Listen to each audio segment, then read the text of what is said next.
My name is Michael, and I'm 34 years old. Yet, I'm still not married and don't even have a girlfriend. I wasn't popular in middle school, and that didn't change in high school either.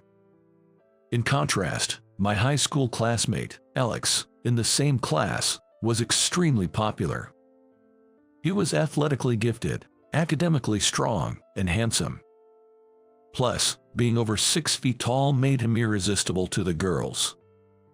Despite the school's ban on bringing chocolates on Valentine's Day, girls broke that rule for Alex. His locker was so stuffed with chocolates from the girls that it was almost like an avalanche. Whoa, look at all this chocolate again this year. Well, I am pretty cool and popular, so it can't be helped. But what am I gonna do with all this chocolate? I might get a nosebleed. Being a popular guy is tough. That's a lot, isn't it? Haha, impressive, right? Or how about you? I guess 0 for me again this year. Well, that figures. If a girl gave you chocolate, she must be pretty odd. I'm this popular, but I can only love one girl. Ha ha ha. Alex, aware of his popularity, spoke in a somewhat arrogant manner. His laughter made me feel somewhat uncomfortable. Sure, it's my fault for not being popular, and there's no use in vying others. But being blatantly mocked like that was still unpleasant. In our senior year of high school, everyone started thinking seriously about their future. I wanted to go to university, but my family was quite poor. My parents said they could afford high school, but that was it, so I reluctantly chose to work after graduation. When I told Mr. Johnson I wanted to work, he said I was the only one in the year, so I realized everyone else was going to university or vocational school. Alex looked down on me when he found out I wanted to work. Hey, are you seriously going to work after high school? Working with just a high school diploma is like giving up on life. I'm going to a good university, then a good company, and make a lot of money. That's what being on the winning side of life is. My dad makes a lot in a foreign company, and I learn just as much. Oh, my family could barely afford high school, let alone university. That's why I'm working. I thought your family was poor, but I didn't know they couldn't even send you to university. But there are scholarships, you know. Well, scholarships are basically loans, and I don't want to go that far. If I ever want to study further, I'll think about it then. My parents are fine with whatever I study, even if I go to grad school. It's different in a family that makes money. You're unlucky, being poor and unable to afford university. Well, you're not that smart, so even with the money, it might have been impossible. I was close to snapping at Alex's words. But fighting or yelling would be pointless and take too much effort, so I let it go. He always looked down on and mocked someone, especially targeting me. Because my family was very poor. My family was a father-son household. My dad was often sick and couldn't work much. My mom apparently had affairs when I was a kindergartner. Dad found out about the last affair, but it seemed she had done it many times before. Eventually, Dad became mentally ill, but he couldn't leave me with Mom, so he took me in. Later, he often fell and started missing his part-time jobs. He worked part-time because he was laid off from his previous company. Since then, he couldn't find a steady job and ended up doing part-time work as if it was his main job. Mom was a housewife and had no money, so she didn't pay any child support. I kept meeting her afterwards, but honestly, I didn't want to. She always smelled of cigarettes and alcohol, and always asked me for money when we met. I started working in high school to help Dad, but since I earned for the house, I didn't give any to Mom. Then she would leave in a very bad mood, making me not want to meet her anymore. Despite this dark past, I'm enjoying life now. Work is busy, but I find it fulfilling every day, and I'm glad I chose this path. One day, while looking at my phone, I got a call from Alex. Hey, are you free right now? Not exactly free. I just got home, but I guess I have some time. What's up? Hey, I was thinking of having a small mixer soon. It's just a few people, but will you come? 2 guys and 2 girls. It'll be fun, right? You seem like you're always free. I'm not really free. But when is it?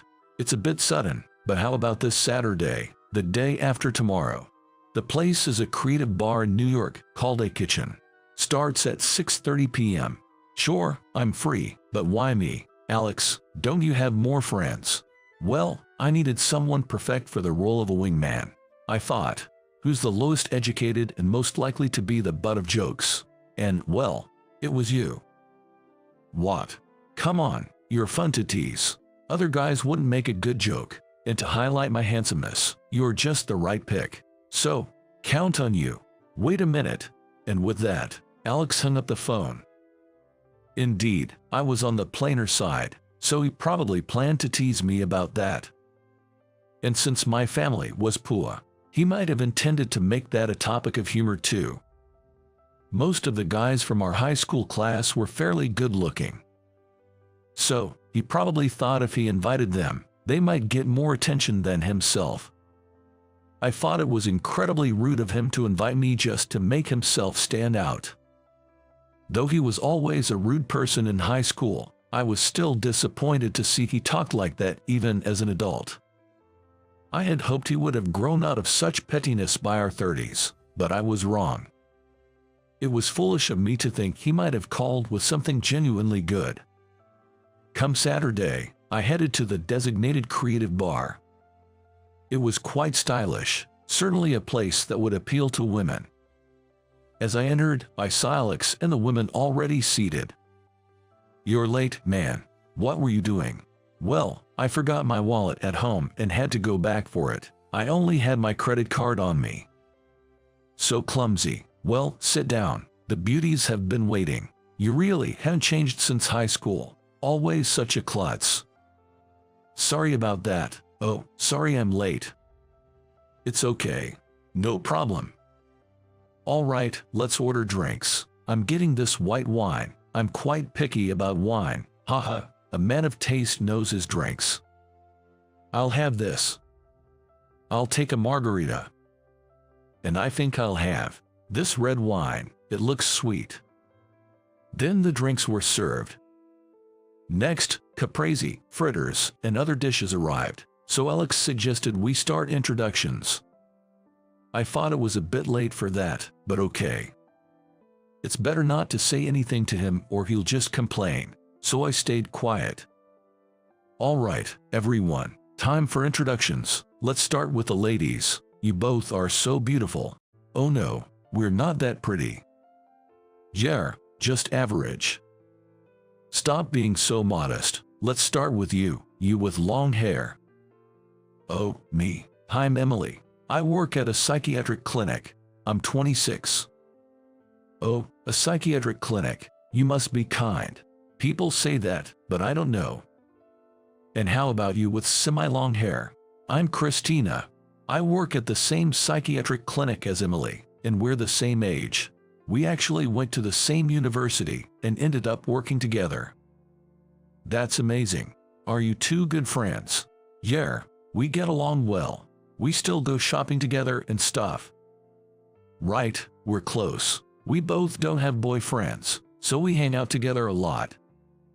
Nice. Maybe I'll join you next time. Well, that's a bit. Where would you go with a guy tagging along? How about a swimming pool? Hee hee. Wow. The women were clearly repulsed. From my perspective, Alex was behaving incredibly creepy, almost crossing the line of getting sued. He might have said it without ill intent, but from a woman's perspective, it was simply unpleasant. Yet, Alex seemed unaware or indifferent to the inappropriateness of his comments, just laughing it off. Well, time for the guys' introductions. I'll start. I'm Alex, 34 years old, and currently a researcher for a manufacturer. Though it may not look it, I graduated from the engineering department and even went to graduate school. Wow, you have a graduate degree. That's impressive. Haha, well, I was pretty good at studying and managed to get into a state university. I enjoyed research, so I went on to get my master's degree.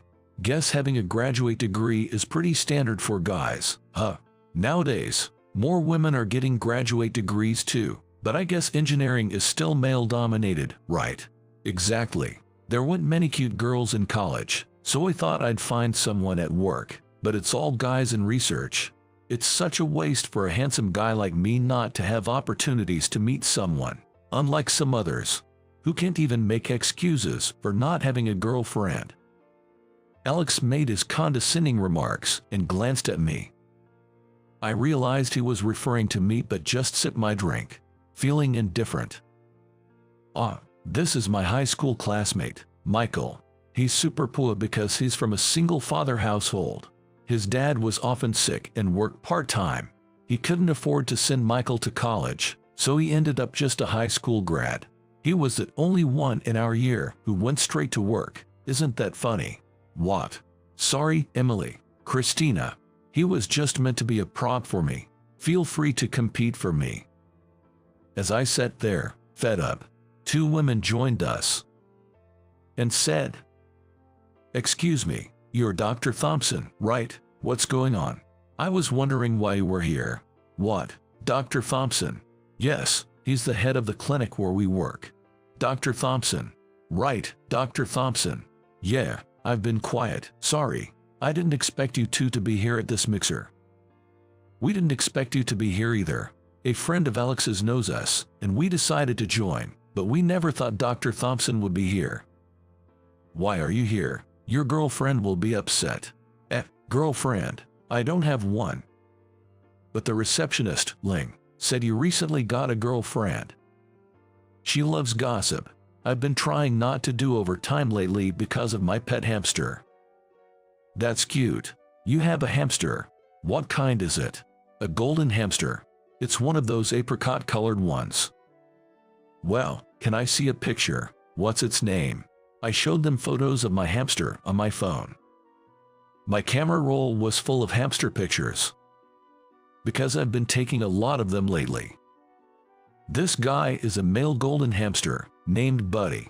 A bit simple, but, well, so cute. Sitting in your hand. Hamsters can be so affectionate. I want a hamster now too.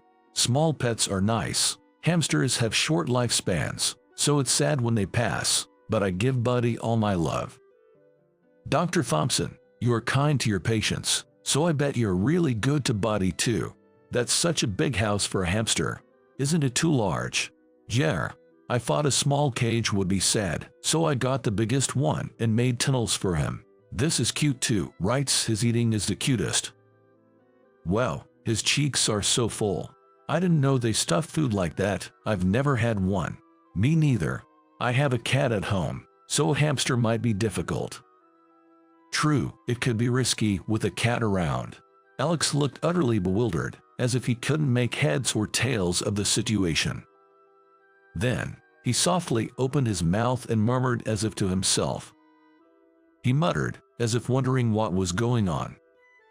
I thought he might be interested in hamsters, but it seemed not. Dr. Thompson, are you, like, a doctor? Like, a medical doctor? Yeah, I'm currently a psychiatrist. Wait, what? Becoming a doctor must be insanely expensive. So, did you go to B medical school or J medical school after getting a job? No, I graduated from a medical school overseas. What? But then you can practice medicine in America, right? You must be lying. Actually, it's becoming quite well known that medical schools in Eastern European countries are quite reputable. I graduated from a medical school in Hungary, and after that, many returned to America and passed the American medical licensing exam. It's kind of a hidden gem. Czech Republic is also a popular option. They welcome a lot of international students. But how did you manage the tuition and other expenses in Hungary? I mean, Hungary might be cheaper than the US, but it's not free. That's where I got lucky. My father had a philanthropic acquaintance who helped me out. I always wanted to go to medical school since high school, but obviously, I had neither the money nor the brains to get into one. I knew I could compensate for the academics with hard work, but the financial aspect was beyond me. This guy, George, suggested I go to Hungary, and he covered all my expenses. What? You used to say in high school that you didn't need college. Was that a lie? I said I secretly wanted it. Sure, medical school in America is expensive, and the ones with free tuition often come with conditions. Yay, like they ask you to work in remote islands, right? Exactly. I was contemplating what to do when I told George about my dream. That's when I went to Hungary. It was tough, especially since I wasn't good at foreign languages, but it led to my graduation and passing the American medical licensing exam upon my return. I promised George I'd pay back the tuition, but he insisted it wasn't necessary. Seems like he helps other struggling students too, doing it out of charity. He even helped me with the startup costs for my practice. I can believe you're actually a doctor. You invited me here to look down on me, didn't you? Well, that didn't work out. Just so you know, I don't think being a doctor makes me superior or anything. Looking down on people based on their job or education is lame, especially at our age of 34. As I firmly stated that, Alex's face turned red. Frustrated, he began gulping down his drink. If he's bored because he can't look down on me, he should just leave. But he probably wants to flirt with the pretty nurses. They work at my hospital as nurses, but the gossipy receptionist had spread rumors, so they probably thought I was at the mixer to cheat. But I'm genuinely single, and the reason I've been avoiding overtime is for my pet hamster. As a psychiatrist and clinic owner, I have more time than, say, a surgeon, but I'm still busy. I find my work fulfilling, but I needed some comfort. At first, I tried decorating with flowers and houseplants, but they don't interact, so I thought of getting an animal. Cats were a no-go for me. Being allergic to cats, it was tough because even though I wanted one, I just couldn't have one. I considered dogs, but it didn't seem fair to them since I couldn't commit to regular walks or give them enough attention. That's when I looked into hamsters. If you leave food out, they'll carry it to their nest. So, I got a hamster. However, taking care of a hamster for the first time, the rattling of the exercise wheel at night almost gave me insomnia. So, that's my story. I live in a spacious apartment with my hamster, Buddy, and there's no woman as the rumors suggest. I imagine being locked out if my girlfriend found out I was at a mixer. Even as Christina and Emily tried to stop him, Alex continued to drink. I knew as a doctor that this could lead to acute alcohol poisoning, so I tried to intervene, but he wouldn't listen. Eventually, he rushed to the restroom and threw up everything, looking completely exhausted. I thought about taking him to the hospital, but he seemed to dislike the idea of my help, preferring to be cared for by Christina and Emily instead. So, he just started sleeping on their laps, much to their dismay. If he can handle his liquor, he should quit drinking. Becoming chronically dependent on alcohol or suffering acute alcohol intoxication can lead to psychiatric problems. Both psychiatry and psychosomatic medicine are often handled by the same doctor, and clinics may have both specialties listed. Strictly speaking, psychosomatic medicine covers physical symptoms like psychosomatic disorders, while psychiatry deals with mental states and developmental issues. But for someone who feels off and wants to seek help, any accessible place is good enough, in my opinion. My father started to show signs of psychosomatic illness, or what seemed like depression, after he fell. This experience made me want to become a doctor one day to help people suffering from such illnesses. Going through a divorce after being cheated on, and then getting laid off from a full-time job, must have been incredibly tough. Considering all this, it's not surprising he fell. I believe mental illnesses, although sometimes hard to understand, are critically important issues. Of course, many people who struggle with alcohol dependency don't do it by choice. They might see it as their only escape from tough situations, feeling powerless to change things on their own. That's why it's crucial to be mindful and not to get too absorbed in things like alcohol or gambling. Alex, irritated and drinking excessively, might end up with dependency or acute intoxication, or even urinary retention for all I care. Though I'm not heartless and, being a doctor, couldn't just abandon him. Confused, Christina and Emily watched as I reluctantly pulled Alex off their laps. He was conscious and didn't need an ambulance.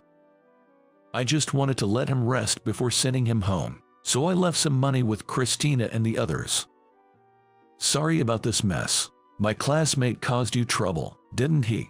No, it's okay. But what are we going to do now?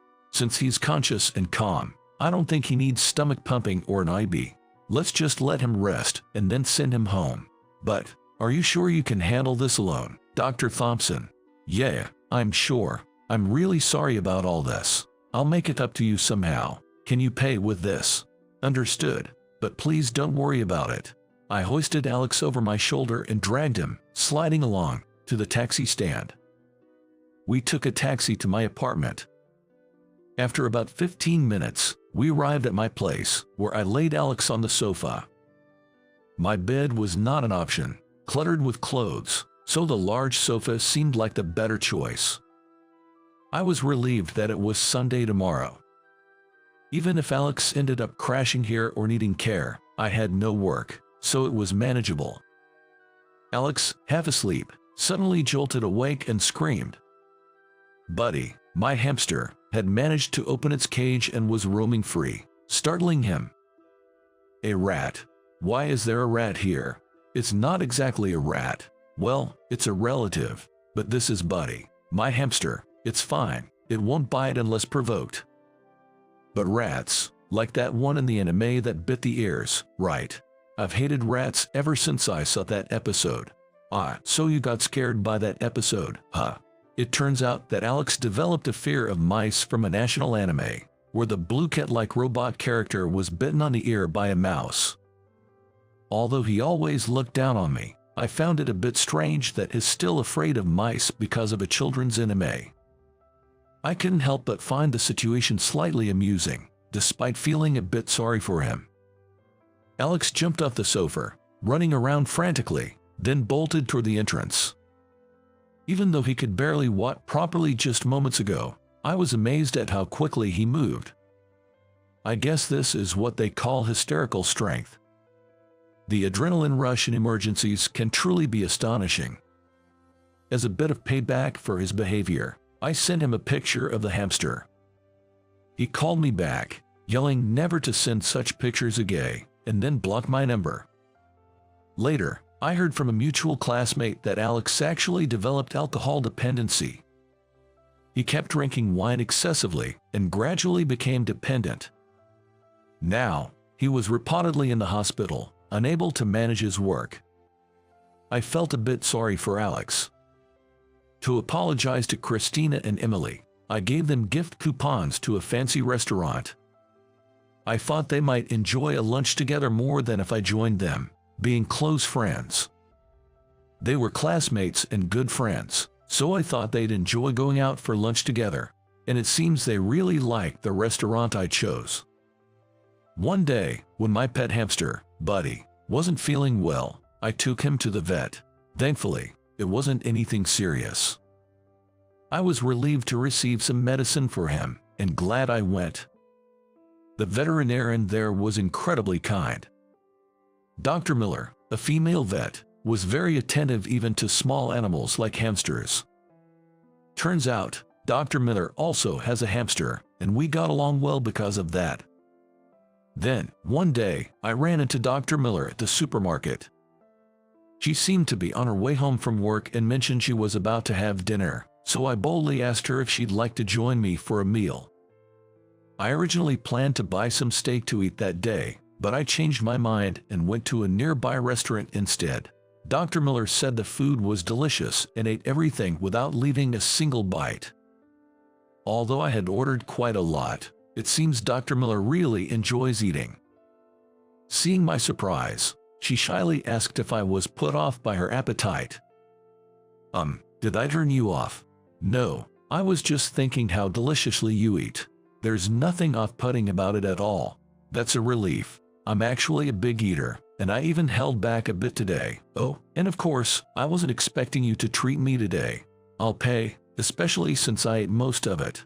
No, please don't worry about it. I find people who enjoy their food to be quite attractive.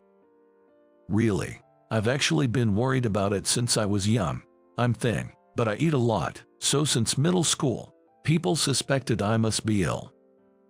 Well, you know, there are mental and gastrointestinal conditions where people don't digest food well, but I think people were probably just envious.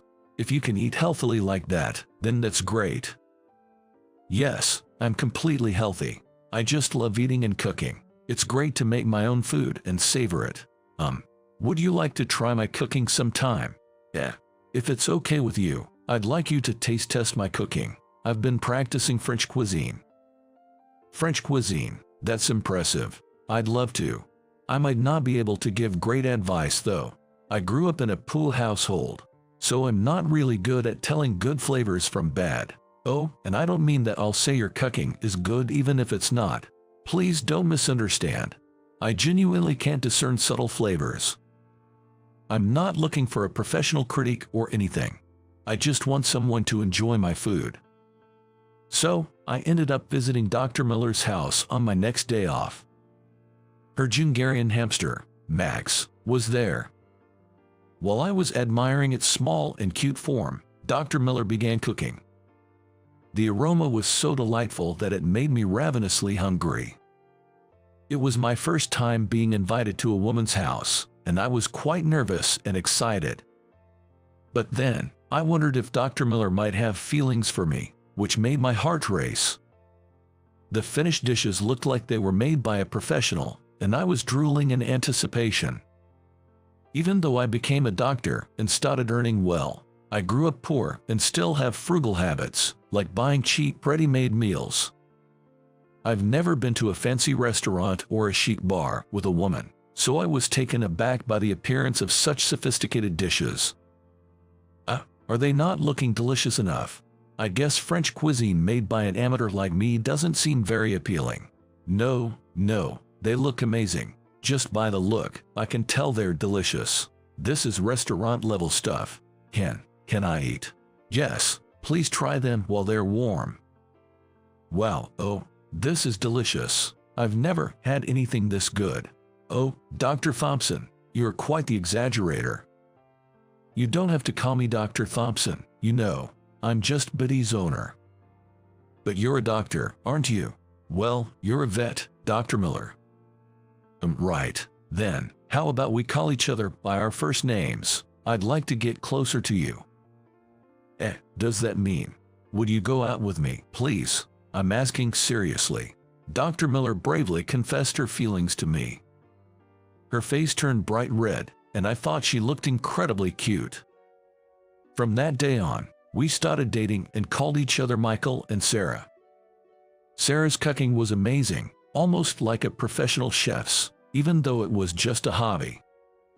She said it was her way of relaxing, and I was amazed at how well she could cook just for fun. I didn't have any particular hobbies, but Sarah encouraged me to try drawing. As I practiced, I got hooked and gradually improved, making me think I might actually have some talent. Someday, when I retire as a doctor, I might even consider becoming an artist. I'm thinking about marrying Sarah, and I want to cherish her even more in the future.